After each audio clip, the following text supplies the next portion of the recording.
이 체험은 브루크가 기차 안에서 상인들에게 느낀 감정과 정반대인 것에 주목할 필요가 있다.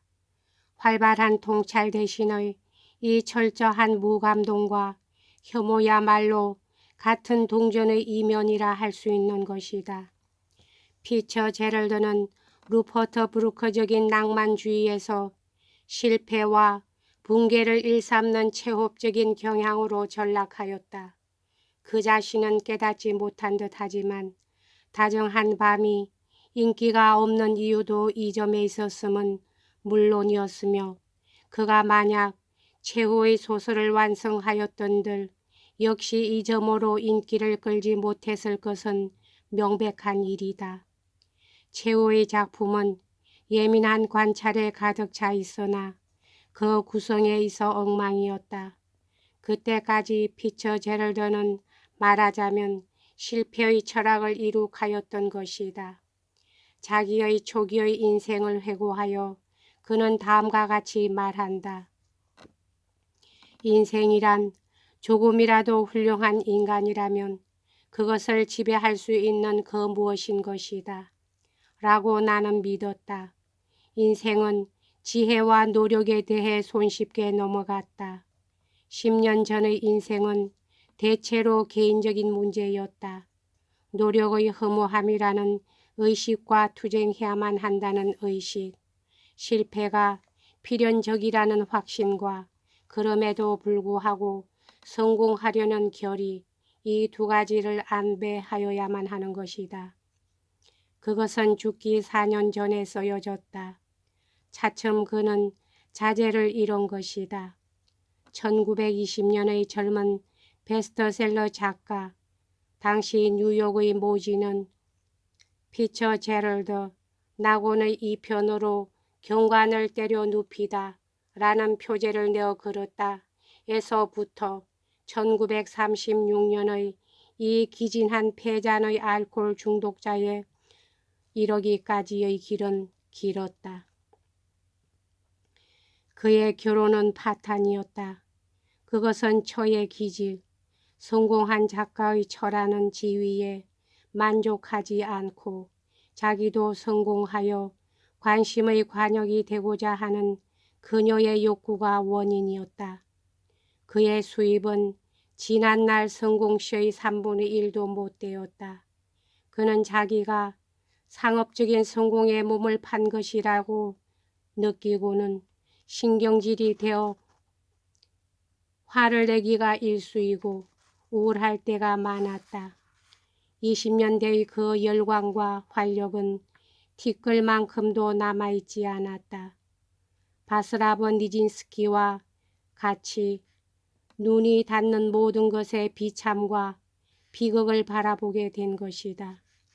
이 무렵 나와 동년배의 사람들은 폭력의 어두운 구렁텅이로 떨어져 갔다.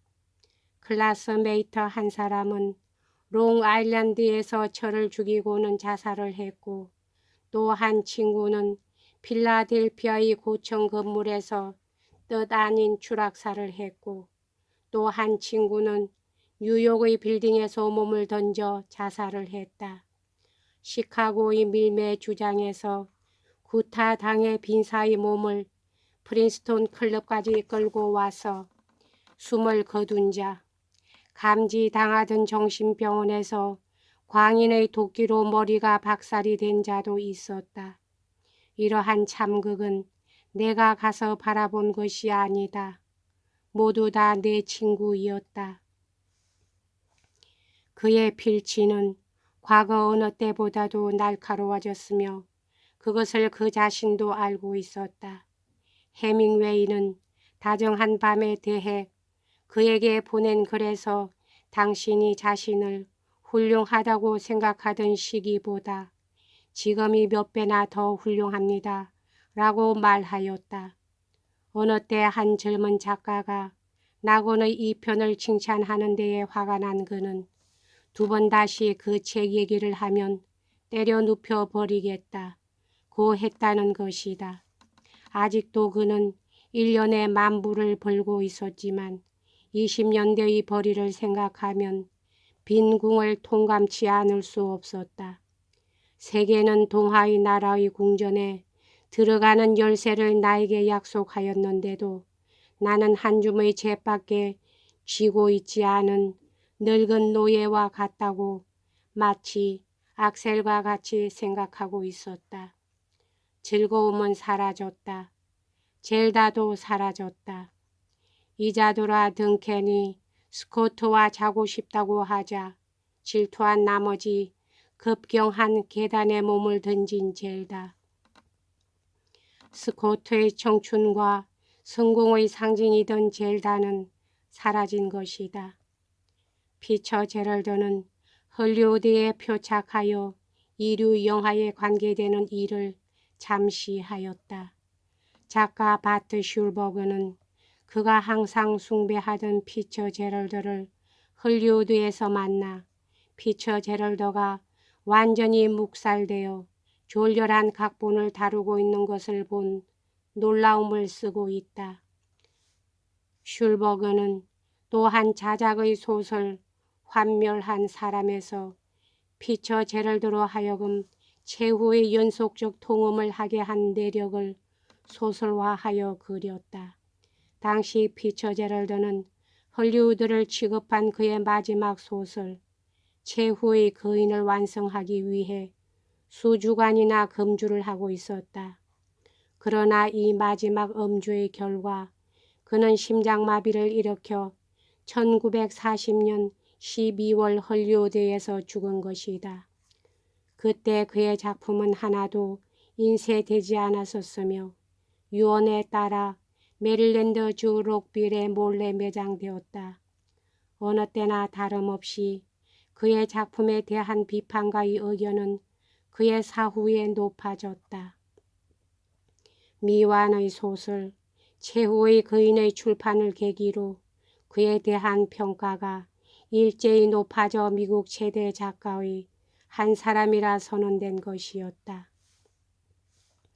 그가 죽은 지 15년이 되는 오늘날 그의 지위는 움직일 수 없는 것이 되어 있다. 위대한 개스비는 일반적으로 근대 문학의 걸작으로 인정되고 있으며 다정한 밤은 비평가들로부터 따뜻한 평가를 받고 있다.